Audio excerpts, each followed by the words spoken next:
तो क्या बोला इस क्वेश्चन में, in a first order reaction the concentration of reactant is reduced to from 0.6 mole per litre to 0.2 mole per litre in 5 minute, then calculate the rate constant. अब आपको first order के according आपको rate constant निकालना है, और आपको formula पता है कि फॉर्मूला क्या फर्स्ट ऑर्डर का, k is equal to 2.303 upon t log a naught by AT। Simple. अब आप मुझे बताओ ए नोट की वैल्यू क्या होगी, यहाँ पर ए नोट की वैल्यू है 0.6। आपने शुरू में बोला, देखो इसने बोला, ये बोला है, देखो इसने कहा कि जब 0.6 से 0.2 गया ना, कंसंट्रेशन डिक्रीज हुई तो 5 मिनट लगी। तो मेरे लिए ए नोट की वैल्यू क्या हो जाएगी 0.6। एटी की वैल्यू इसने बोला फाइनल कितना, इतना हो गया, डायरेक्ट ए टू यहां पर 0.6 माइनस 0.2 नहीं करना, एक्चुअली वैल्यू डायरेक्ट आपको 0.2 दी गई कि इतनी बची लास्ट में, तो हमें तो बची हुई चाहिए, तो बची हुई इसने दे रखी है, तो बस वैल्यू पुट करो। टाइम की वैल्यू किस में पुट करूं 5। अच्छा मुझे ये बात बताओ, आपने टाइम किस में कन्वर्ट किया, मिनट में कन्वर्ट तो नहीं कर दिया आपने? हाँ रिया बेटा, आपने मिनट में तो कन्वर्ट नहीं कर दिया आपने इसका आंसर के लिए, मिनट है ना, तो सेकंड में कन्वर्ट तो नहीं कर दिया, सॉरी नहीं भैया, मिनट में ही करा हुआ मिनट है। में ही है। चलो चेक करते हैं बेटा, ओके। तो k का फॉर्मूला क्या वैल्यू रख देंगे 2.303 अपॉन टी 5 लोग 0.6 बाई 0.2, तो मेरे पास कितना हो गया 2.03 अपॉन 5 लोग 0.6, मतलब 6/2 हो गया हमारा यहाँ से, मीन्स लोग 3 की वैल्यू, या आप डायरेक्ट करना चाहो बताओ क्या आंसर आएगा। लोग 3 की वैल्यू कितनी होती है आपकी, लोग 3 की वैल्यू कितनी होती है बेटा?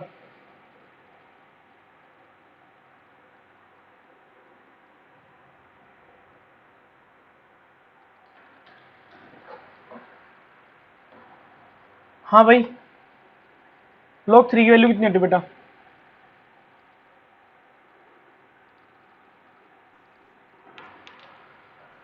भैया 0.4771। ठीक है, तो कितना हो जाएगा मेरे पास, k is equal to 2.303 by log 0.4771। बताओ सॉल्व करें कितना आया मेरे पास, ये 2.303 डिवाइड बाई 5 इंटू 0.4771। आंसर तो इसका यही आ रहा है जो रिया ने बताया और मोहित ने। ठीक है बेटा, कोई दिक्कत नहीं है, यूनिट मिनट इनवर्स हो जाए, क्योंकि ठीक है। इसका आंसर क्या दे रखा है एक बार चेक कर लेता हूं मैं। आंसर बड़ा खतरनाक दे रखा है, गलत है आंसर।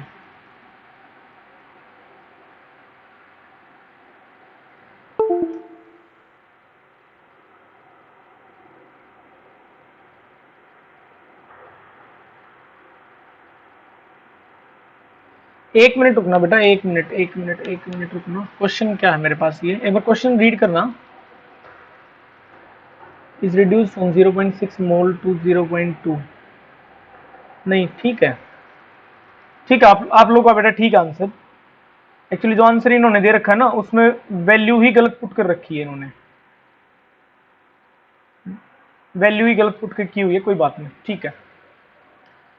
इन्होंने आंसर दे रखा है किसके हिसाब से दे रखा है, जो मेरे पास आंसर है वो 0.4 के हिसाब से दे रखा है, यहाँ पर 0.2 की बजाय 0.4 रख रखा है, जो गलत है।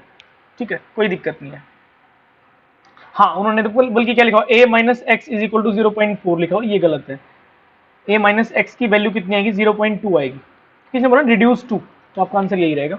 ओके, नेक्स्ट क्वेश्चन देखते हैं बेटा, इस क्वेश्चन को ट्राई करो। ये क्वेश्चन कर लिया हमने या नहीं रहता है अभी हमारा, ये बताओ, ये क्वेश्चन किया था हमने कल, कुछ ऐसा क्वेश्चन था ना 30% डिकम्पोजिशन का,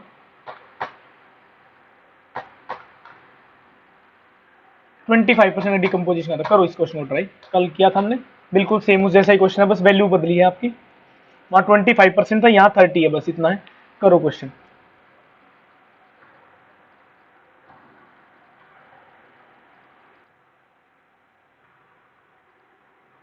चलो ट्राई करते हैं इस क्वेश्चन को। क्या बोला, एक फर्स्ट ऑर्डर है रिएक्शन है, मतलब जिसका डिकम्पोजिशन रिएक्शन है फर्स्ट ऑर्डर, जिसमें 40 मिनट लगती है 30% डिकम्पोजिशन होने में, मतलब 100 का 30% खत्म होने में 40 मिनट लगती है। तो बस मुझे बताओ 80 की वैल्यू क्या लूं, 30 लूं या 70 लूं, बोलो बेटा।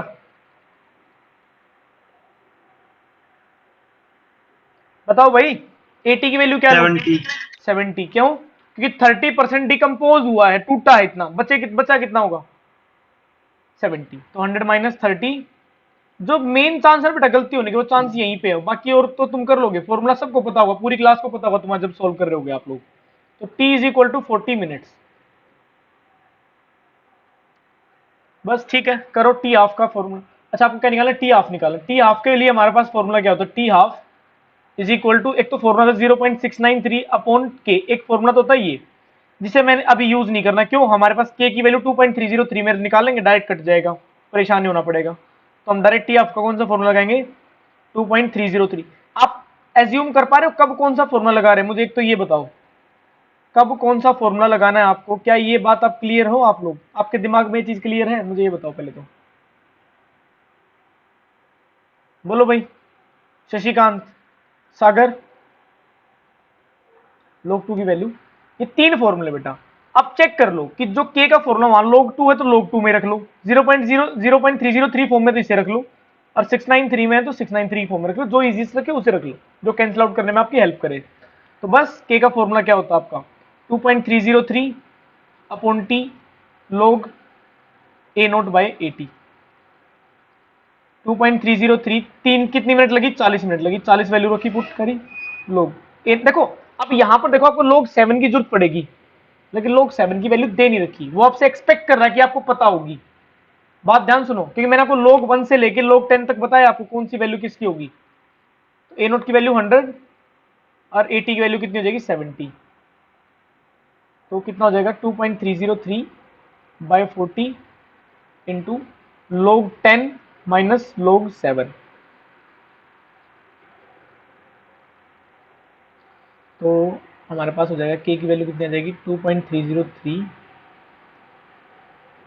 इंटू लोग 10 की वैल्यू 1 बेटा, 1 माइनस लोग 7 की वैल्यू बताओ जल्दी से भाई। 0.854। 0.8450। ठीक है, तो कितना आएगा?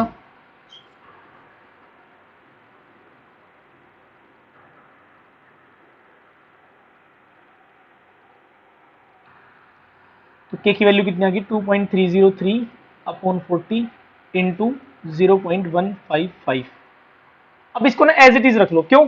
ये k की वैल्यू हम एज इट इज पुट कर देंगे इस वाले फॉर्मूले में, सेकंड केस के लिए। तो हमारे टी हाफ का फॉर्मूला क्या होता है? 2.303 डिवाइड बाय k इंटू 0.303। अब इसको पुट कर दो डायरेक्ट, ताकि आपका कैंसिल आउट हो जाए। k की वैल्यू कितनी है? 2.303 इंटू 0.155 इंटू 0.303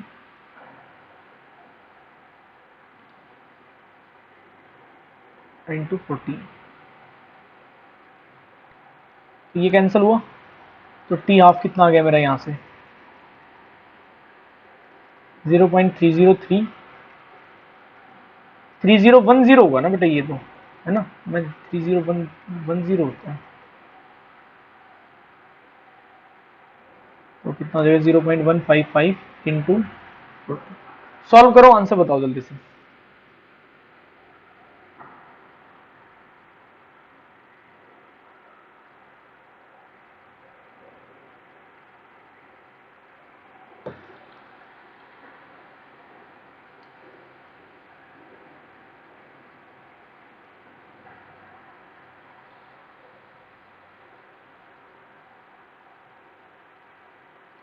सेवन 819 मिनट हो जाएगा बेटा? बोलो भाई, बताओ भाई एक बार जल्दी से। हाँ बेटा, हो जाएगा? चलूं आगे? हाँ भैया। चलो आगे देखते हैं। इस क्वेश्चन को बताओ कैसे करोगे?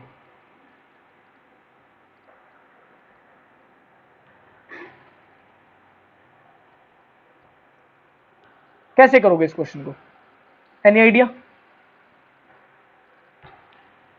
ये देखो, आपने इसको किसी भी फॉर्म में ले लो, ये आप डेरिवेशन की फॉर्म में ले लो, किसी भी फॉर्म में ले लो।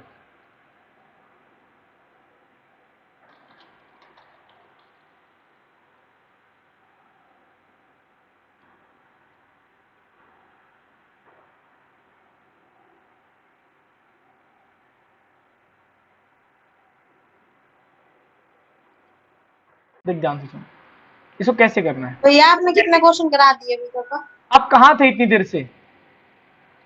वो भैया आज नेट में पता नहीं क्या हो गया था, अभी बहुत मुश्किलों से चली है। कुछ नहीं, मैंने 2-3 क्वेश्चन कराए हैं। देखो इधर, देखो आपका फॉर्मूला होता है ये, फर्स्ट ऑर्डर का फॉर्मूला ये होता है, मुझे बताओ होता कि नहीं होता? हाँ भाई, आप इस फॉर्मूले को डिराइव करोगे इस तरीके से कि देखो जी टी हाफ के लिए इसका फॉर्मूला होगा 2.303 अपॉन के लोग a naught by a t. अब अगर टी हाफ बोला तो कितना हो जाएगा, ए नोट बाय 2, जिससे कैंसिल आउट होगा। आप ये फॉर्मूला डिराइव करोगे छोटा सा, आप यहां पर ये बोलोगे कि देखो जी log 2, यहां पर आप बोलोगे देखो इस फॉर्मूले में इनिशियल, देखो ध्यान से सुन मेरी बात, ध्यान सुनिए जो क्वेश्चन में बोल रहा हूं। तूने जो आंसर बोला वो बोला कि आपने बोला इसकी यूनिट सेकंड इनवर्स है, सॉरी इसकी तूने बोला क्या कि भाई एक बात हो, टाइम तो हमेशा सेकंड में ही होगा। ध्यान सुन मेरी बात को, टाइम तो हमेशा सेकंड में होगा, चाहे फर्स्ट ऑर्डर का हो चाहे वो जीरो ऑर्डर का हो। अब चेक कर, टाइम तो किसी का भी निकाल, जीरो ऑर्डर टाइम तो जीरो ऑर्डर का निकाल, फर्स्ट ऑर्डर का निकाल, सेकंड ऑर्डर का निकाल, थर्ड ऑर्डर का निकाल, वो तो यूनिट तो टाइम की तो सेकंड ही रहेगी, मिनट ही रहेगी। हाँ भाई, रही खई के की बात करी, अब तू कहेगा के की, मैं तो के की बात कर रहा। ध्यान सुन, इसे तो के की बात ही नहीं करी, ये तो टी की बात कर रहा है। ध्यान सुन, ये तो टी हाफ की बात कर रहा है, के की तो बात ही नहीं कर रहा है ये। दूसरी बात, अब तेरे को इसके रिस्पेक्ट में बताना पड़ेगा। देखो सर ये फॉर्मूला, इस फॉर्मूले में बताओ कहीं इनिशियल कंसेंट्रेशन बची हुई है? तो आप बोलोगे देखो जी since t half is independent of initial concentration, मतलब इसकी पावर जीरो, और किसी की पावर जीरो मतलब वन, जो किसी पे डिपेंड ही नहीं करता, हेंस प्रूव्ड। आप ये बोलोगे कि यहां पर देखो ए नोट है ही नहीं, ए नोट नहीं तो मतलब इनिशियल कंसेंट्रेशन है ही नहीं। ये छोटा सा डेरिवेशन जो मैंने को बोला था ना कि चैप्टर में डेरिवेशन नहीं आता, ये डेरिवेशन नहीं है, एक कंसेप्ट है सिंपली। आप कैसे बता सकते थे बाय चांस अगर एग्जाम में भूल जाओ? हाँ, कुछ नहीं, जो कुछ तो आप डायरेक्ट भी लिख देते जब भी चल जाता, कोई ऐसी दिक्कत नहीं है। एक नंबर में आप लिख सकते थे डायरेक्ट कि देखो जी टी आपका फॉर्मूला होता है ये फर्स्ट ऑर्डर के लिए, जिसमें ए नोट है नहीं, ए नोट है नहीं मतलब इनिशियल कंसेंट्रेशन नहीं है, तो इंडिपेंडेंट है, बस खत्म। ये लाइन लिखनी थी सिर्फ। बोलो भाई, हो जाएगा? बोलो भाई। हाँ जी रीवा बेटा, समझ में आया? बोलो। अमीशा समझ में आया बेटा? आ गया, चलो। भैया एक और बार बता दो। ये भैया हाँ बोलो। इसमें फिर टाइम पूछा था ना, टाइम डिपेंड करता नहीं करता? भाई देख ध्यान सुन, क्या बोला इसने, हाफ लाइफ पीरियड पूछा। हाफ लाइफ क्या होता है? टी हाफ होता है। पुलकित बोल। भैया फिर इसको ही अगर हाँ, फर्स्ट हाँ। ऑर्डर की जगह जीरो या फिर सेकंड ऑर्डर में करते तो? हाँ ये बात, ये अच्छा क्वेश्चन है तेरा कि अगर मान लो इसी क्वेश्चन को अगर जीरो ऑर्डर बोल दिया जाता तो क्या करते? ठीक है बेटा, देखो ध्यान सुन, अब जीरो ऑर्डर में कैसे करेंगे। देखो जीरो ऑर्डर के लिए अगर आपको फॉर्मूला याद हो तो जीरो ऑर्डर के लिए फॉर्मूला था A naught minus A t by two by sorry t. अब अगर टी हाफ होता तो टी हाफ के लिए टी कितने बराबर हो जाता? टी हाफ के बराबर हो जाता। और ए टी की कंसेंट्रेशन कितनी होती उस टाइम पे? ए नोट बाई टू होती। तो यही फॉर्मूला क्या कन्वर्ट हो जाता हमारा, t is equal to a naught minus a naught by two upon t half. तो यहां से टी हाफ का फॉर्मूला क्या बन जाता मेरा, और इसको एलसीएम लेता मैं, two a naught minus two a naught minus a naught upon k, ये के नीचे आ गया, इंटरचेंज कर दिया। तो ये फॉर्मूला क्या बन गया मेरा, टी हाफ ए नोट माइनस, ध्यान सुनो, ए नोट में से ए आधा गया तो कितना बच गया? सिंपल आप ऐसे भी कर सकते हो, ए नोट बाई टू के। अब आप ये बताओगे कि देखो सर अगर जीरो ऑर्डर का रिएक्शन होती, अगर जीरो ऑर्डर रिएक्शन होती तो बोलते t half is directly proportional to a naught. यहां पर इनिशियल कंसेंट्रेशन पे डिपेंड कर रहा है। अगर जीरो ऑर्डर रिएक्शन होती तो T half half life time period initial concentration पे डिपेंड कर रहा है, लेकिन फर्स्ट ऑर्डर में डिपेंड नहीं करता। इस बात को ध्यान रखना, क्वेश्चन आता है कि वो कौन सी ऑर्डर ऑफ रिएक्शन होती है जिसमें टी हाफ इनिशियल कंसेंट्रेशन में डिपेंड नहीं करता, अकेली जीरो सॉरी अकेली फर्स्ट ऑर्डर रिएक्शन होती है वो, अकेली। इसमें आप प्रूव कर देते कि के का फॉर्मूला क्या होता है आपका, 2.03 upon t log a naught by a t. अब आप बताते देखो जी t is equal to t half होता था हमारा, और ए नोट किसके बराबर, ए टी हमारा किसके बराबर हो जाता है, ए नोट बाय टू के। इसको पुट करोगे तो आपका फॉर्मूला क्या आ जाएगा 2.03 बाई टी हाफ लोग a naught upon A naught bye 2, A note से ए नोट गया तो टी हाफ ऊपर जाके क्या बन जाएगा मेरा 2.03 अपॉन के लोग 2। आप यहां पर क्या बोलोगे, देखो जी initial t half initial concentration depend नहीं कर रहा, तो फर्स्ट ऑर्डर के लिए ध्यान रखना बेटा, फर्स्ट ऑर्डर में टी हाफ इनिशियल कंसेंट्रेशन पे डिपेंड नहीं करता। मैं फिर बोल रहा हूं, क्वेश्चन आता है एग्जाम में, लेकिन जीरो ऑर्डर पे टी हाफ इनिशियल कंसेंट्रेशन पे डिपेंड करता है। बोलो ये बात क्लियर हुई अमीशा? हाँ बेटा समझ में आई ये बात, बोलो।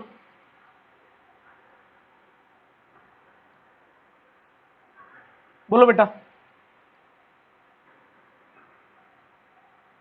बोलो बेटा। भैया वो ना अभी तो बता रहे थे ना, तो ये नेट की प्रॉब्लम चल रही है ना आज, तो फिर से डिस्कनेक्ट हो गई तो कुछ सुन नहीं पा कोई रहे। बात कोई बात, अब सुन रहे हैं, देखो जीरो ऑर्डर में मैंने कैसे प्रूव किया, अगर जीरो ऑर्डर रिएक्शन होती तो A naught minus A t by t होता है, ये फॉर्मूला ये याद है, के लिए फॉर्मूला रेट कांस्टेंट का फॉर्मूला ये होता है, और फर्स्ट ऑर्डर के लिए ये होता है, ये पता है? ये बताओ मुझे पहले तो, ये दोनों पता है, ये फर्स्ट ऑर्डर के लिए हाँ होता है भैया। और ये जीरो ऑर्डर के लिए। अब यहां पर मैं टी को क्या पुट कर दूं, टी हाफ, और ए टी क्या पुट कर दूं, ए नोट बाई 2, तो ये फॉर्मूला हमारा यहां से क्या आया, ये आया, याद है टी हाफ तो मैंने डिराइव भी कराया था आपको जीरो ऑर्डर के लिए। तो जीरो ऑर्डर में आप चेक करो, हाँ जीरो ऑर्डर भैया। में t half directly proportional to initial concentration है, लेकिन अगर यही लेकिन क्वेश्चन हमसे जीरो ऑर्डर के लिए नहीं पूछा, खुल के ध्यान से देख, ये क्वेश्चन किसके लिए पूछा, फर्स्ट ऑर्डर के लिए, तो फर्स्ट ऑर्डर के लिए ये आंसर होगा कि देखो ये प्रूव करोगे कि इस फॉर्मूले में देखो हमारा इनिशियल कंसेंट्रेशन ए नोट नहीं है, इस वजह से हम ये बोल सकते हैं कि half life is independent of initial concentration. बोलो बेटा ये बात क्लियर हुई कि नहीं हुई? चलो मैं आगे, रिपीटेड क्वेश्चन है, कई बार आया हुआ ये। अब देखो आपने मेरे से ये पूछा था कि देखो ये ग्राफ, अब आपको एल एन की फॉर्म में भी आंसर पता होना चाहिए, एल एन वर्सेज टी का ग्राफ है ये। अब चेक करो ये जीरो ऑर्डर का या फर्स्ट ऑर्डर का या सेकंड ऑर्डर का, रेयर चांस होगा, ध्यान रखना सेकंड ऑर्डर का होने का रेयर चांस, क्योंकि आपके सिलेबस में सेकंड ऑर्डर नहीं है, लेकिन कंसेप्ट है तो पूछ सकता है, लेकिन बहुत कम चांस है कि आज तक कभी आया नहीं सेकंड। सेकंड ऑर्डर की रेट कांस्टेंट की यूनिट पूछ रखी है, ध्यान रखना।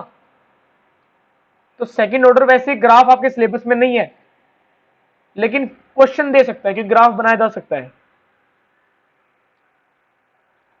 तो आप मुझे बताओ ये ग्राफ किसका हो सकता है, बताओ बेटा।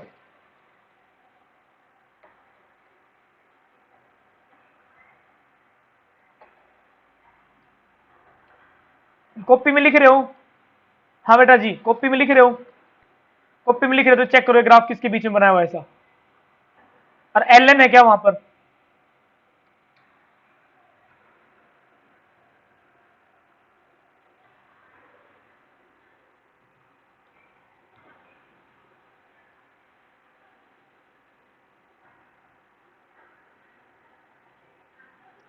अच्छा मुझे एक बात बताओ, हाँ बेटा जी ये फॉर्मूला पता है आपको, k is equal to 2.303 upon t log a naught by a t, ये फॉर्मूला कितने बच्चों को पता है? मुझे ईमानदारी से बताना, मुझे ईमानदारी से बताना ये फॉर्मूला कितने बच्चों को पता है, बोलो भाई। पता है भैया। पता है? अच्छा मुझे एक बात बताओ, l n a naught by a t को लोग में कन्वर्ट करने के लिए किस में कन्वर्ट किया था? 2.03 से मल्टीप्लाई किया था। एक्चुअली यहां पे हमसे आंसर जो है ना, ध्यान सुनो, ये आंसर हमसे लोग में नहीं पूछा, हमसे एल एन में पूछा, तो हम इसे उल्टा किस में कन्वर्ट कर देंगे, इस फॉर्म को किस में कन्वर्ट कर देंगे, हम इस फॉर्म में कन्वर्ट कर देंगे। ये अप्रोच सिखा रहा हूं कैसे, रिवर्स उल्टा लेके जा रहा हूं डेरिवेशन को मैं, या तो डेरिवेशन पूरा आना चाहिए, ये तो उल्टा ले जाना सिखा रहा हूं आपको। तो क्या हो जाएगा आपका formula 1/t l n a naught by a t. बोलो भाई ये बात क्लियर हुई कि नहीं हुई, बताओ भाई। क्लियर है भैया। इसी फॉर्मूले को अब दोबारा इस टी को इधर ले जाओ तो क्या बन जाएगा, k t is equal to l n a naught minus A t बन सकता है? मुझे ये बताओ क्या इसे ये लिखा जा सकता है, बताओ भाई। हाँ भैया। अब यहां पर ना इस फॉर्मूले में ए नोट एक्चुअली यहां पर आर नोट होगा, और जो 80 है वो आर ले रखा है इसने। ये आर कंसंट्रेशन दे रही है किसी टाइम टी पे, देखो चेक करो, किसी टाइम टी पे आर ले रखा है। तो यहां पर मैं इसे यहीं पे कन्वर्ट कर दूं इसे भी, तो यहां पर क्या लेता हूं इसे आर नोट, और इसे क्या लेता हूं आर। चेक करो क्या ये बात क्लियर हुई, चेक करो। अब मुझे एक बात है, मुझे वाई एक्स, देखो मेरी इक्वेशन क्या होती है, y is equal to m x plus c, मतलब वाई एक्सिस पे क्या चाहिए मेरे को, एल एन आर, और एक्स एक्सिस पे क्या चाहिए, टाइम। तो इस एल एन आर को इधर, इसको इधर ले जाऊं और माइनस को साथ में ले जाऊं। तो मैं आपको एक स्टेप करके ले जाता हूँ, कोई बात नहीं, मैं आपको टाइम लग जाएगा, कोई बात नहीं, मैं एक स्टेप ले जाता हूँ ताकि आपको परेशानी ना हो। एक बात बताऊँ आपको ईमानदारी से, ये जो इतना लंबा चौड़ा मैं काम कर रहा हूँ ना, इसका करने की कोई जरूरत नहीं थी अगर आपको डायरेक्ट इक्वेशन पता थी तो। अगर आपको वो इक्वेशन डायरेक्ट याद थी ना जो मैंने उस टाइम पे डिब्बे में डलवाई थी, तो ये लिखने की जरूरत नहीं है जो मैं अभी लिख रहा हूं। अगर मैं इक्वेशन डायरेक्ट लिखा तो आपको लगता कि नहीं, आप तुरंत क्या है, मैं आपको प्रूव कर रहा हूं कि देखो ऐसे किया जा सकता था। अगर आप उलझ जाओ तो दोनों इक्वेशन को, जीरो को भी फर्स्ट को भी उल्टा ले जाओ, नहीं तो पता होना चाहिए आपको, आइडिया होना चाहिए कम से कम। तो यहां पर क्या बन जाएगा, k t minus l n r naught is equal to l n r. बोलो ये लिखा जा सकता है, बोलो बेटा। हाँ भैया। तो इसी, सॉरी उल्टा लिख दिया, ये माइनस, यहाँ माइनस होगा ना, तो क्या लिखा, अब इसको माइनस को उस तरफ ले जाऊं दूसरी तरफ, तो इसी इक्वेशन को क्या लिखा जा सकता है, इस माइनस को हटा के पूरी इक्वेशन के आगे लगा दूं माइनस। हाँ जी। तो क्या बन जाएगा मेरा ये, l n r is equal to minus k t plus l n r naught. बोलो ये बात क्लियर है नहीं क्लियर है। है भैया। तो आप ये बताओगे ये इक्वेशन किसकी है, ये इक्वेशन किसके साथ रिजेंबल कर रही है, कौन सी इक्वेशन से डिराइव किया मैंने ये, फर्स्ट ऑर्डर। तो इसका आंसर क्या हो जाता, फर्स्ट ऑर्डर। क्योंकि स्लोप चेक करो, अब आपसे पूछा स्लोप क्या है इस इक्वेशन की, तो आप बताओगे स्लोप यहां पर किससे रिजेंबल कर रही है, माइनस के से। तो इसका आंसर क्या हो जाता, तो आप बोलते m is equal to minus k. अब मेरी एक बात ध्यान सुनना, 2.303 लिखना के हिसाब से नहीं बताना, ये एल एन के रिस्पेक्ट में पूछा है, नेचुरल लॉग में पूछा बेटा, लोगरिथम में नहीं पूछा, नेचुरल लॉग में पूछा, एल एन को बोलते नेचुरल लॉग। आप पूछा रेट कांस्टेंट की वैल्यू क्या होगी, मुझे बताओ फर्स्ट ऑर्डर के लिए रेट कांस्टेंट की क्या होती है यूनिट। हाँ भाई, के की यूनिट क्या होती है फर्स्ट ऑर्डर के लिए, सेकंड इनवर्स। बस इनवर्स भाई। सेकंड इनवर्स या मिनट इनवर्स या टाइम इनवर्स लिख देते आप तब भी चलता। तो क्वेश्चन मुश्किल नहीं था, 3 नंबर का क्वेश्चन था, आपको इक्वेशन पता होनी चाहिए। आप ये इक्वेशन डायरेक्ट लिख देते, डायरेक्ट कंपेयर करके बता देते, देखो जी ये फर्स्ट इक्वेशन, ये हमारी स्ट्रेट लाइन इक्वेशन से मैच कर दी तो इसलिए फर्स्ट ऑर्डर है, खत्म कहानी। किसी बच्चे को डाउट है तो बोलो इस क्वेश्चन के अंदर, फिर चलते हैं आगे। चले बेटा आगे, चलूं चलो आगे। भैया। अब आगे देखो, ट्राई करो इस क्वेश्चन को। इसने बोला है कि इनिशियल कंसेंट्रेशन का 1/10 हिस्सा होने में कितना टाइम लगेगा, इसने ये बोला। ध्यान रखना, क्वेश्चन को ध्यान से पढ़ना, क्वेश्चन को ध्यान से पढ़ना, क्या बोला इसने।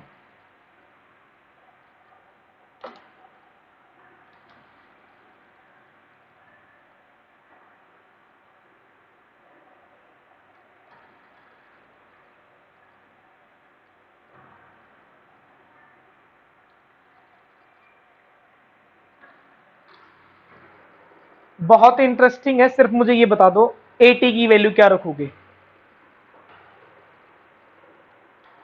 एटी की वैल्यू क्या रखनी चाहिए आपके साथ। 90। बिल्कुल गलत जवाब है। क्वेश्चन दोबारा पढ़े एक बार, क्या लिखा हुआ है, how much time will it take to reduce the initial concentration of the reactant to its, उसकी 1/10 वैल्यू होने में कितना टाइम लगेगा। 1/10 बोला उसने, इतनी बच जाए, 1/10 बच जाए।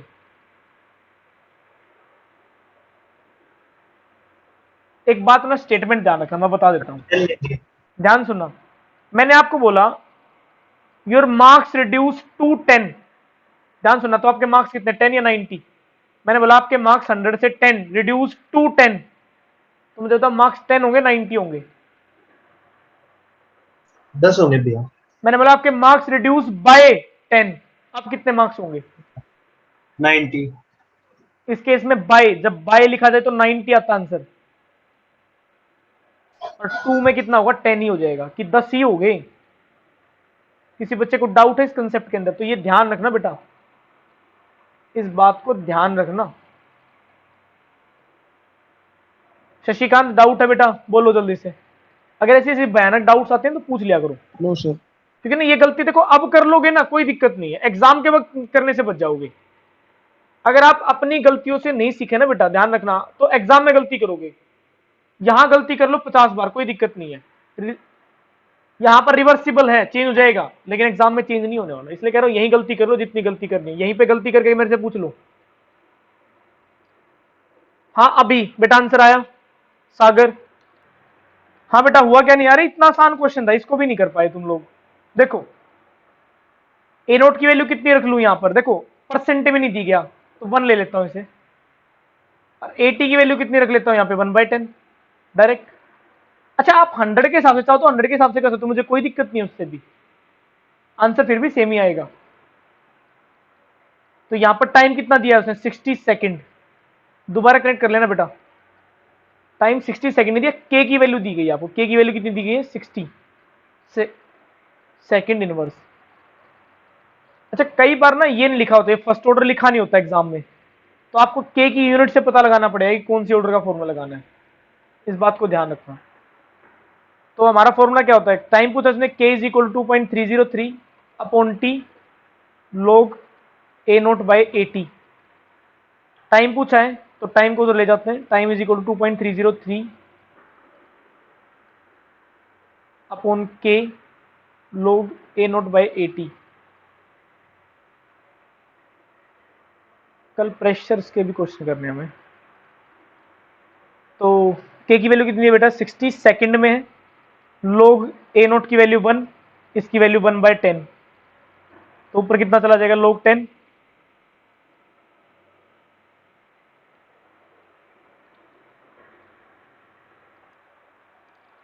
आगे देखो बेटा, 2.303 अपॉन 60 इंटू log 10। log 10 की वैल्यू कितनी होती है बेटा? 1।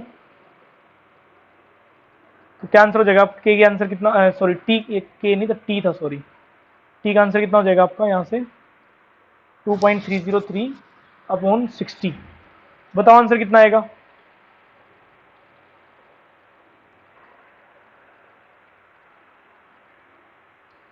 भैया आपकी स्क्रीन नहीं आ रही।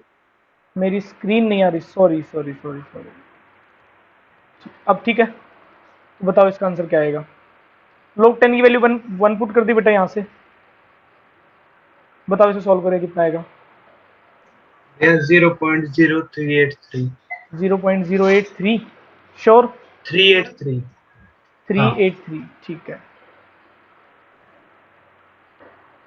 यूनिट क्या हो जाएगी? सेकंड।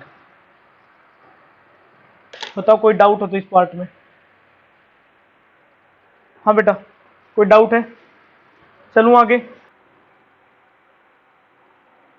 बेटा स्क्रीन विजिबल है मुझे ये बताओ पहले तो एक बार। विजिबल है भैया। चलो अब ध्यान से सुनना, दो टर्म यूज कर रहा हूं एग्जाम में, दोनों टर्म को बहुत ध्यान से यूज करना। निश्चित बेटा ध्यान से सुनना, दो टर्म है, दोनों टर्म्स को बहुत ध्यान से सुनना, दोनों का मतलब एक ही है, लेकिन थोड़ा सा चेंज है, वो क्या है वो बताता हूं। सूडो फर्स्ट ऑर्डर रिएक्शन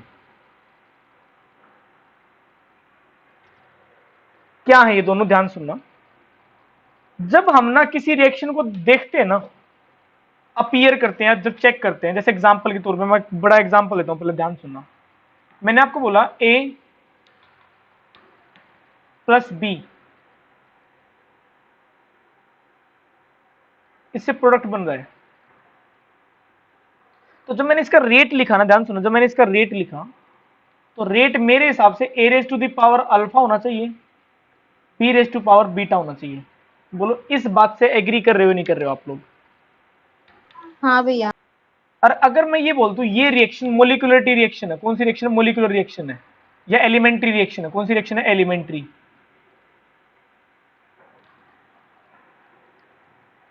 कैसे पता चला वो आप लोग जब आप लोग काइनेटिक्स पढ़ोगे, सॉरी ऑर्गेनिक केमिस्ट्री में हाइड्रोलिसिस पढ़ोगे ना, वहां पता चलेगा आप लोगों को कि ये एलिमेंट्री रिएक्शन है। अभी फिलहाल ये सब मान लो। तो मुझे ये बताओ, तो आर की वैल्यू क्या होनी चाहिए, रेट की वैल्यू क्या होनी चाहिए, A raise to power 1 B raise to power 1। तो लोग क्या इस बात से एग्री करते हो? तो इसमें जो ऑर्डर ऑफ रिएक्शन है कितना होगा आपके हिसाब से, मुझे बताओ। ये 1 कैसे आया? भैया क्योंकि इसके आगे भी 1 है, इसके आगे भी 1 है। ऑर्डर ऑफ रिएक्शन क्या आना चाहिए? 2। क्या सभी बच्चे इस बात से एग्री करते हैं? मुझे ये बताओ, मुझे ये बताओ, क्या आप सभी इस बात से एग्री करते हो? लेकिन क्या हुआ बेटा, ध्यान सुनना। तो मैं अब आपसे बोलूं सूडो ऑर्डर रिएक्शन क्या होती है? सूडो मतलब था वो फोर्स। रिएक्शन थी, एलिमेंट्री रिएक्शन थी, ये मैं बता रखा था। मैंने बताया आपको, मैंने ये आपको बता दिया ठीक। अभी फिलहाल, ठीक है, इसलिए मैंने आपको बता दिया कि ये एलिमेंट्री रिएक्शन अभी फिलहाल मैंने आपको बोला ये, क्योंकि ना जो रिएक्शन मैं अभी आपको बताने वाला हूं, इन्वर्जन ऑफ केन शुगर है, ये एक्चुअली ऑर्गेनिक में पढ़ते, वहां एक्सपेरिमेंटल फैक्ट है ये, तो मुझे उसके रिस्पेक्ट में बताना, नॉर्मल रिएक्शन नहीं है ये आपकी। तो सूडो ऑर्डर रिएक्शन वो होती है जिन रिएक्शन को देखने से तो ऐसे लगता है कि वो हायर ऑर्डर की है, जैसे third order, fourth order, second order, इस तरीके से, लेकिन एक्चुअली में वो उससे कम ऑर्डर की मिलती है। जैसे एग्जांपल के तौर पे इस रिएक्शन को जब कॉपी पेन से देखा हमने, तो आंसर कितना आना चाहिए था? 2। ध्यान सुनो, क्या आंसर आना चाहिए? 2। लेकिन जब इसे एक्सपेरिमेंटली वेरीफाई किया गया, एक्सपेरिमेंटली वेरीफाई किया गया, तो इसका आंसर 1 आया। ऐसा क्यों आया, उसकी रीजन बताऊंगा अब आपको। तो कोई आपसे पूछे सूडो ऑर्डर रिएक्शन क्या होता है, जब आप ये बोलोगे तो ऐसी रिएक्शन जिनका ऑर्डर ज्यादा होना चाहिए था, अपीयर, कि वो ऐसा अपीयर करती हैं कि जैसे वो हायर ऑर्डर की है, लेकिन एक्चुअली वो उनसे कम ऑर्डर की है। ये बात क्लियर हुई नहीं क्लियर हुई? बोलो ये बात क्लियर हुई कि नहीं हुई? या आप ये बोल सकते हो, हाँ बेटा बात समझ में आई कि नहीं आई,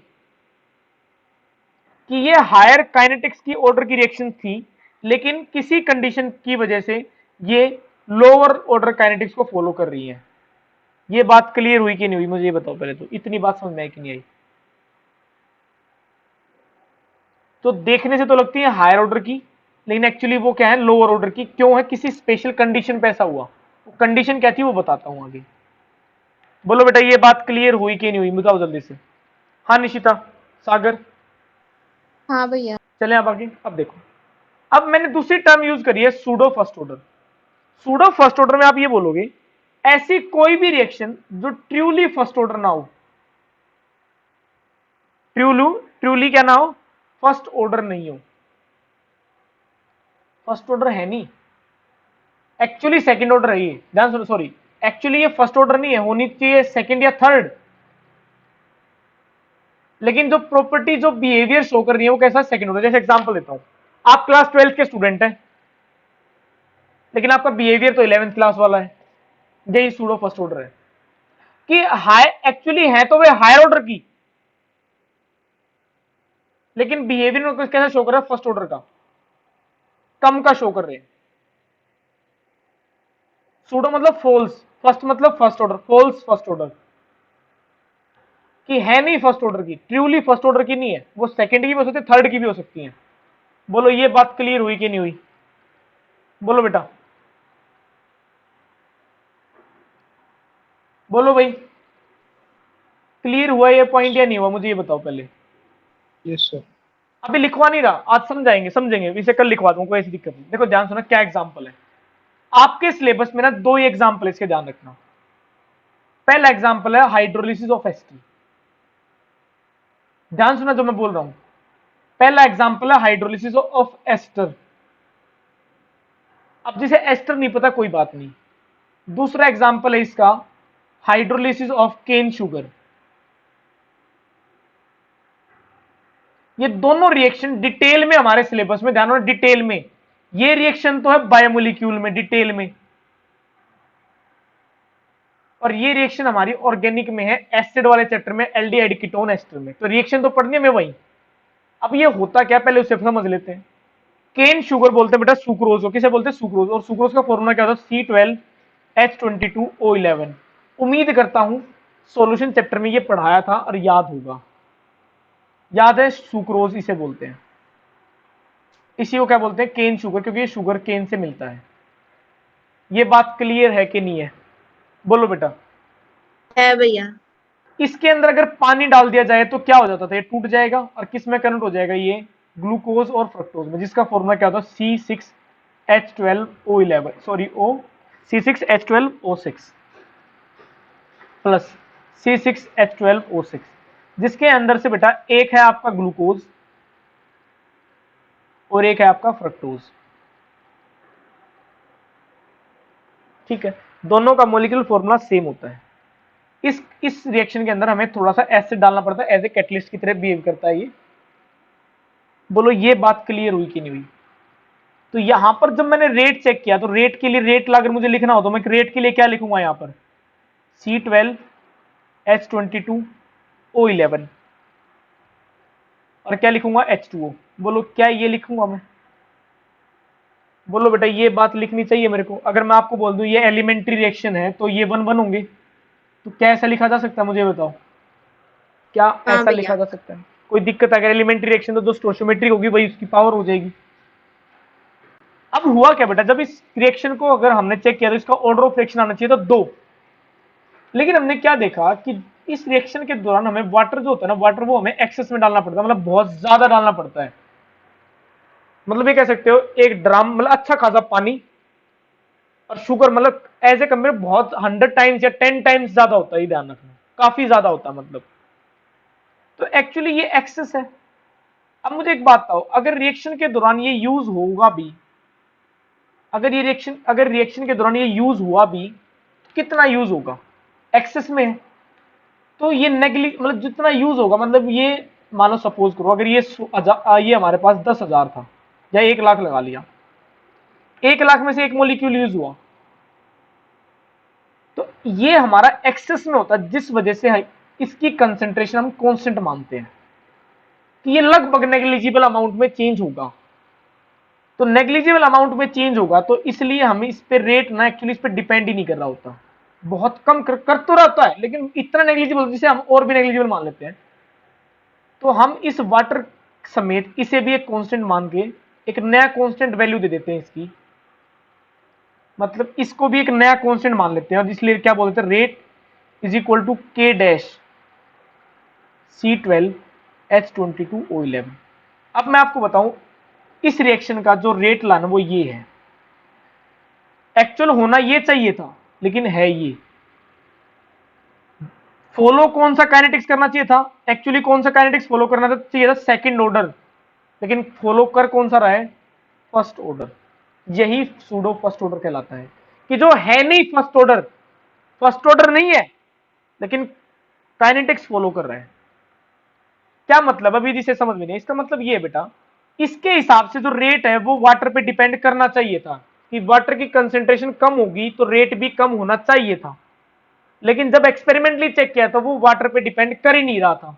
इसका मतलब क्या है कि वो एक कांस्टेंट है, जब कोई वैल्यू चेंज ही ना हो रिएक्शन के दौरान, जिसकी वैल्यू की जिसका असर ही ना हो, तो वो क्या माना जाए, कांस्टेंट।